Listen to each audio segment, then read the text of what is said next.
député. Monsieur le ministre.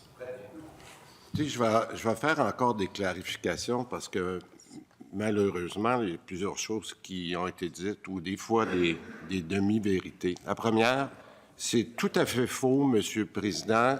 Monsieur le Président, je vais répondre à la question. Oui, mais on s'en tient, là.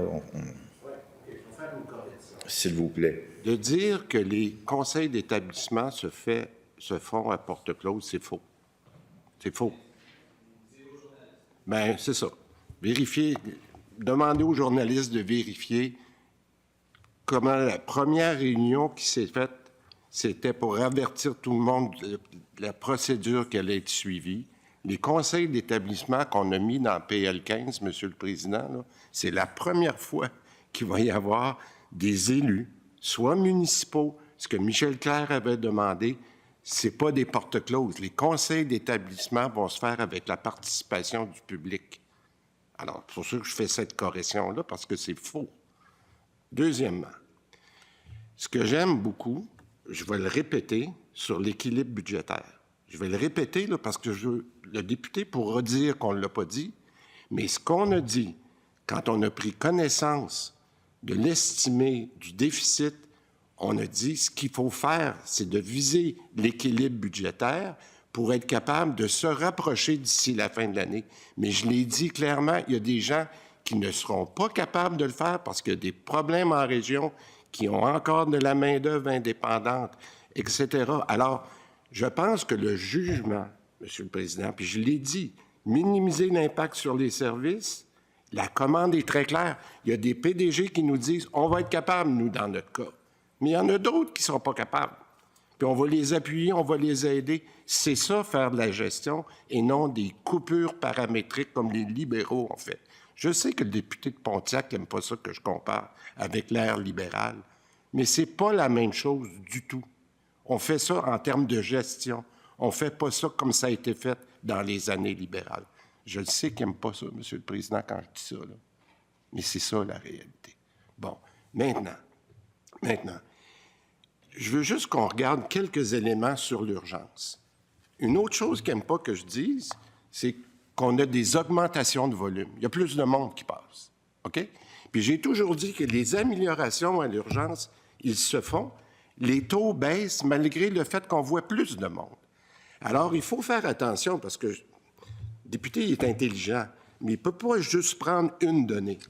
S'il prend le taux d'occupation, c'est sûr qu'en ce moment, quand on est en période grippale ou etc., les taux d'occupation sont élevés. Savez-vous combien de personnes de plus on a passé à l'urgence à la 10e période, là? De plus. Pour vous donner un chiffre, là, l'an dernier, à pareille date, on avait 2,7 millions de Québécois qui étaient passés à l'urgence. Combien on en a, là? C'est près de 3 millions. Près de 3 millions. Et ça, là, Monsieur le député, là, allez voir, là, ils sont dans nos statistiques. Fait qu'on peut bien dire que c'est difficile en ce moment dans nos urgences, mais il faut regarder tout. On peut bien regarder le taux d'occupation. On peut bien regarder, oui, on a baissé juste de 2 heures le temps d'attente. C'est énorme d'être capable de baisser le temps d'attente de 2 heures quand tu as 200 ou 300 000 personnes de plus qui montent. Alors, je veux juste dire, ils ont toute l'information pour... Alors, quand je dis qu'on ne peut pas juste regarder ce qui va mal, il faut être capable d'avoir l'analyse complète, puis de dire, oh, là, je comprends l'impact d'avoir plus de personnes qui passent à l'urgence. Je donne juste cet exemple-là. Quand on parle des chirurgies, puis j'aimerais revenir sur les chirurgies parce qu'on en parle souvent, c'est sûr que la pandémie a créé une liste d'attente incroyable. Puis ça me dérange autant que tout le monde ici.